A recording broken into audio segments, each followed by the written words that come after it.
Hello friends, welcome to All in One Tamilan. இன்னைக்கு நம்ம வீடியோல என்ன பார்க்க போறோம்னா மீன் குழம்பு எப்படி வைக்கிறதுன்னு சொல்லிட்டு தான் பார்க்க போறோம். வாங்க फ्रेंड्स வீடியோக்குள்ள போகலாம். फ्रेंड्स வீடியோக்குள்ள போறதுக்கு முன்னாடி நம்ம சேனலை மறக்காம Subscribe பண்ணுங்க. அப்படியே பக்கத்துல இருக்க பெல் ஐகானையும் பிரஸ் பண்ணிடுங்க. அப்பதான் நாங்க போடுற வீடியோஸ் உங்களுக்கு உடனுக்குடன் கிடைக்கும். வாங்க फ्रेंड्स வீடியோக்குள்ள போகலாம்.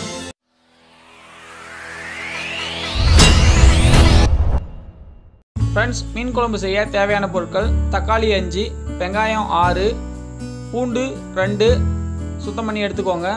அடுத்தது அடுப்பு பற்ற வச்சுட்டு கடாயை வச்சுட்டு எண்ணெயை ஊற்றிக்கோங்க.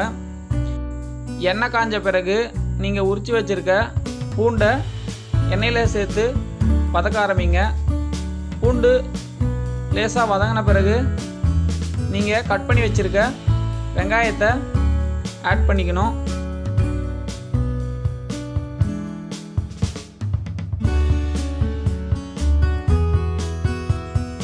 பூண்டு வெங்காயம் வதங்கின பிறகு நீங்கள் கட் பண்ணி வச்சுருக்க தக்காளியை அதில் சேர்த்துக்கோங்க. சேர்த்து நல்லா கிளறி விட்டுக்கோங்க. இதில் சேர்த்துருக்க பூண்டு வெங்காயம் தக்காளி எல்லாம் நல்லா வதங்கணும். வதங்கின பிறகு ஒரு தட்டில் எடுத்து ஆற வச்சுடுங்க. இப்போ நம்ம மீன் குழம்புக்கான மசாலா அரைக்கிறதுக்கு என்னென்ன தேவைன்னு பார்த்துக்குவோம். 100 கிராம் புளி, 50 கிராம் கடலை, 2 டேபிள் ஸ்பூன் மிளகு ஜீரகம். நம்ம வதக்கி வச்சுருக்க பூண்டு வெங்காயம் தக்காளி கூட இந்த மிளகு ஜீரகம், பொட்டுக்கடலை, புளி மூணுத்தையும் சேர்த்து நல்லா மிக்சியில் போட்டு அரைச்சி எடுத்துக்க போகிறோம். இதுதான் நம்ம மீன் குழம்புக்கான மசாலா. அவ்வளோதான், நம்ம மீன் குழம்பு வைக்க ஆரம்பிக்க போகிறோம். அடுப்பு பார்த்து வச்சுட்டு அடுப்பில் கடாயை வச்சுடுங்க.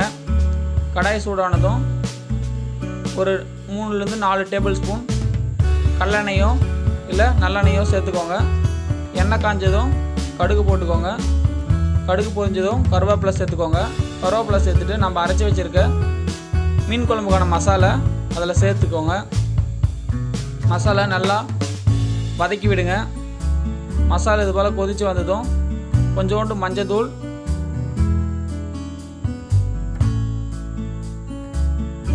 போட்டு நல்லா கிளறி விட்டுக்கோங்க. அடுத்தது தனியாத்தூள் ஆட் பண்ணிக்கோங்க. 2 ஸ்பூன் தனியாத்தூள் சேர்த்த பிறகு காரத்துக்கு தேவையான அளவு மிளகாய் தூள் சேர்த்துக்கோங்க. காரத்துக்கு ஏற்றாப்புல தான் உங்களுக்கு எவ்வளோ காரம் தேவை அதுக்கு அடுத்து தேவையான அளவு உப்பு சேர்த்துக்கோங்க. உப்பு சேர்த்துட்டு 1 லிட்டர் தண்ணியை ஊற்றிக்கோங்க. ஊற்றி நல்லா மசால் கலங்குற மாதிரி கிளறி விட்டுக்கோங்க. நாங்கள் பார்த்தீங்கன்னா 1 கிலோ மீன் எடுத்துருக்குறோம். சுத்தமாக மீனை க்ளீன் பண்ணிவிட்டு நம்ம ப்ரிப்பேர் பண்ணியிருக்க மசால் லேசாக கொதித்த பிறகு நம்ம க்ளீன் பண்ணியிருக்கிற மீனை மசாலில் ஆட் பண்ணிக்க போகிறோம். வீடியோவில் பார்த்தீங்கன்னா நல்லா தெரியும். லேசாக கொதி வந்த பிறகு நீங்கள் க்ளீன் பண்ணி வச்சுருக்க மீனை இதில் ஆட் பண்ணிக்கணும். ஆட் பண்ணிவிட்டு கலரவே கூடாது. முதல்ல மீன் வேகிறதுக்கு முன்னாடி லைட்டாக கலரலாம்.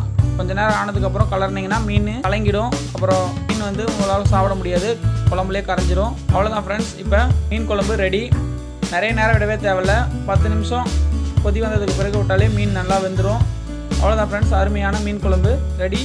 இது நீங்கள் பார்த்தீங்கன்னா ரைஸ் கூட சேர்த்து சாப்பிட்லாம், சூப்பராக இருக்கும். ஓகே ஃப்ரெண்ட்ஸ், எங்களோட இந்த வீடியோ பிடிச்சிருந்தா லைக் பண்ணுங்கள், ஷேர் பண்ணுங்கள், கமெண்ட் பண்ணுங்கள்.